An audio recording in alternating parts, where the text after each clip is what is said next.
তাহলে 56% জনগণ যদি পিআর কি সেটা নাই বুঝে 70% আপনারা কোথায় পেলেন?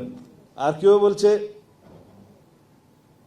এই সরকারের এই সংবিধানে নাকি কি পদ্ধতিতে নির্বাচন হবে সেটা বলা নাই। জামাত ইসলামের একজন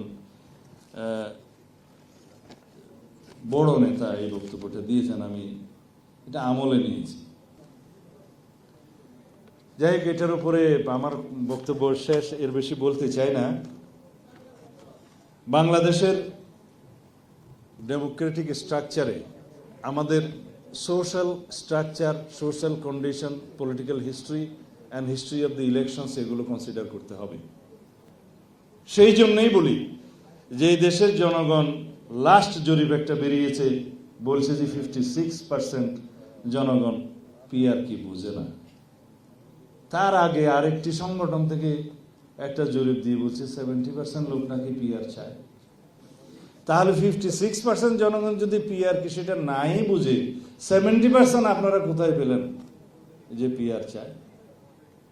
এই সমস্ত বিভ্রান্তিকর বক্তব্য দিয়ে জাতিকে বিভ্রান্ত করা ঠিক নয়। যাদের উদ্দেশ্যে বলছে তারা নিশ্চয় বুঝতে পারছে।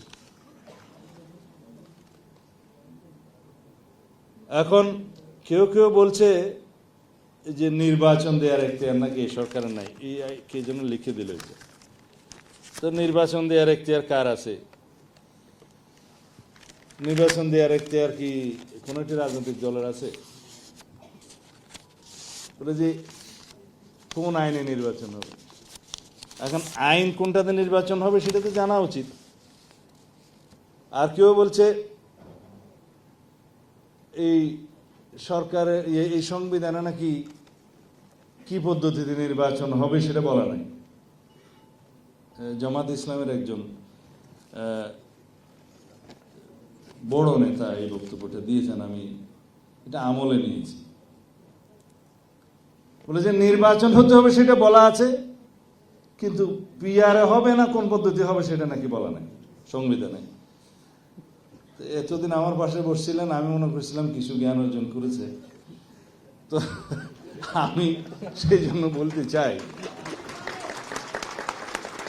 বলতে চাই আপনারা কনস্টিটিউশন খুলে দেখেন আর্টিকেল 65 সাব ক্লজ 2, এখানে লেখা আছে একক আঞ্চলিক নির্বাচনী এলাকা হইতে প্রত্যক্ষ নির্বাচনের মাধ্যমে আইন অনুযায়ী নির্বাচিত 3 সদস্য সংসদ সদস্য লইয়া সংসদ গঠিত হইবে।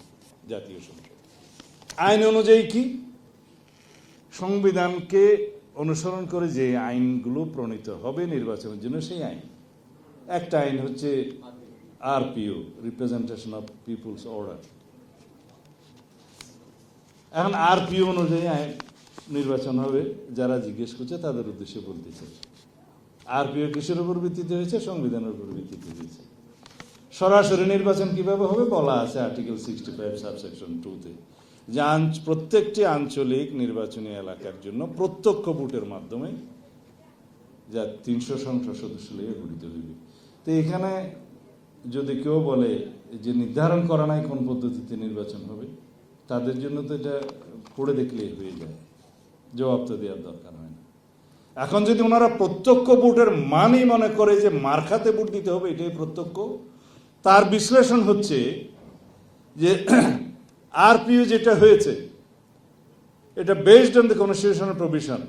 বলা হয়েছে নির্বাচনে প্রত্যেক দল বা ইন্ডিভিজুয়াল প্রার্থিতা ঘোষণা করবে, নমিনেশন দেবে, তারা প্রত্যক্ষভাবে কোন দল থেকে পুট করবে বা ইন্ডিভিজুয়াল করবে বলা থাকবে।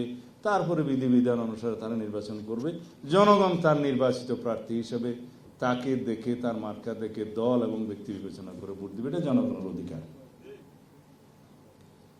যদি পিআর এর কথা বলা থাকে তাহলে এখানে বলতে হবে যে স্বৈরতন্ত্রের অবসানের জন্য আমরা যে গণ অভ্যুত্থান করলাম সেটা কি পিআর এর মাধ্যমে আবার প্রতিষ্ঠিত হবে না?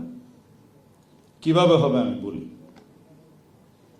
পিআর এর মধ্য দিয়ে মার্কাকে যদি ভোট দেওয়া হলো, সেই দল কাকে এমপি নির্বাচিত করবে জনগণ জানবে না।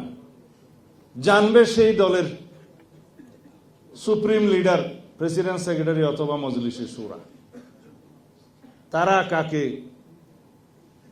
এমপি নির্বাচিত করবেন জনগণ জানবে না। তাহলে স্বৈরতন্ত্রটা কে প্রতিষ্ঠিত করলো? পার্টির নেতা। এখানে একজন বক্তা বলেই গিয়েছেন, পিআরএ কে এমপি হবে সেটা যদি দলের প্রেসিডেন্ট সেক্রেটারি ঠিক করে, দলের স্ট্যান্ডিং কমিটি ঠিক করে, তাহলে তাদেরকেই নমনম করলে হলো, আর কাউকে তো বোঝার দরকার নাই, এমপি হয়ে যাবে। জনগণ কোথায় এখানে? আমরা সরাসরি নির্বাচনের জন্য সেই 1970 থেকে যুদ্ধ করছি, যে এক ব্যক্তি এক ভোট, পার হেড এক ভোট, যার মাধ্যমে বাংলাদেশ সৃষ্টি হলো। সেই ব্যবস্থাকে আমরা অস্বীকার করার জন্য আবার পিআরএর নামে স্বৈরতান্ত্রিক পদ্ধতি উদ্ভাবন করতেছি।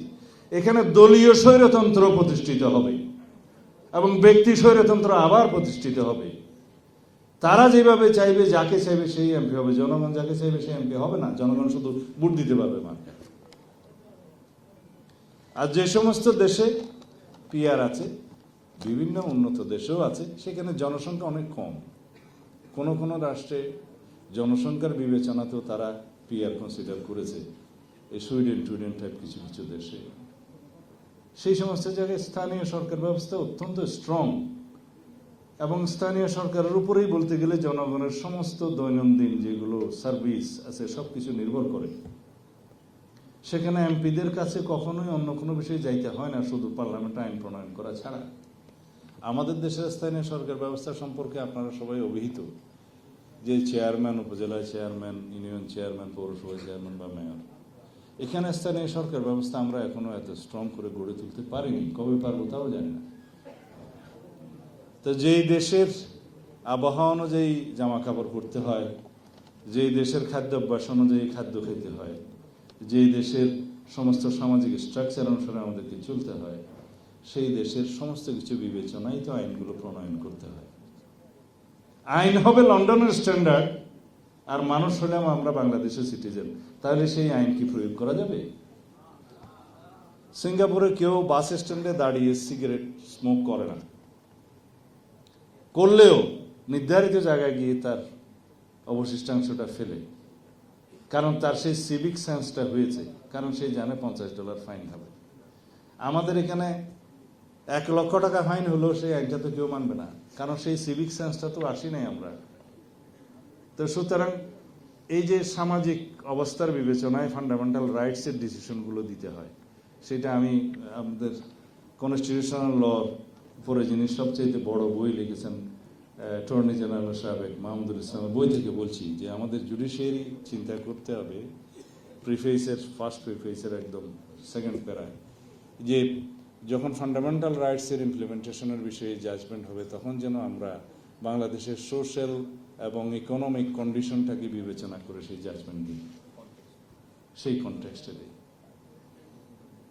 আর স্টেট প্রিন্সিপালের ক্ষেত্রে যেগুলো বলা আছে আর্টিকেল 8 থেকে, সেখানে বলাই আছে এটা আদালতের মাধ্যমে এনফোর্সেবল নয়, কিন্তু রাষ্ট্রের সংবিধান এবং আইনের ব্যাখ্যার ক্ষেত্রে সেটা প্রিন্সিপাল অব দি মানে স্টেট পলিসিগুলো বিবেচনায় নেবে।